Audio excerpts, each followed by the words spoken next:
in C, you program by mutation. So it's unsafe in the sense that any function can mutate any variable at any time. It has a lot, you pass pointers around a lot, and functions mutate the memory pointed to by those pointers. And moreover, typically they can mutate it anywhere. There's no array bounds checks or anything. So it's kind of like super unsafe. And in fact, and this is demonstrated by the fact, can you imagine that like all of these exploits that we get every day, right?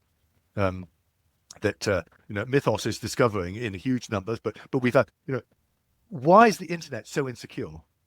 Primarily because all of our software infrastructure is written in unsafe languages. If we'd written all of our, internet software and operating systems in Haskell, or maybe in OCaml or ML, 99% of all these exploits would be removed by construction. Like it's like we've built a boat out of paper clips, and we're surprised that it's leaky.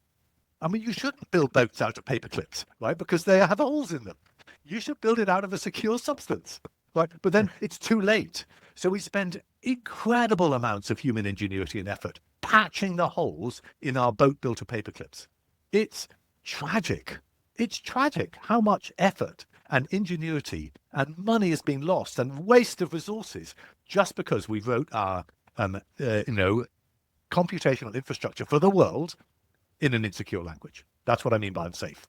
How many exploits are based on buffer overruns or, pointer manipulation that's gone wrong? If you couldn't have a buffer overrun, you couldn't do pointer manipulation that go wrong, those exploits just wouldn't exist.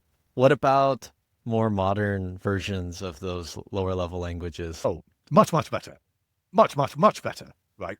If we rewrote all of our software infrastructure in Rust, things would be way, way better. I'm not actually even sure whether Rust has array bounds checks built in, but it must have the ability to promise that you're not indexing out of bounds. I don't quite know how, but if you compile all your code with that switched on, you're a way better situation, way better. So yes, this is not just functional programming, but you did ask about why I thought C was an insecure, unsafe language.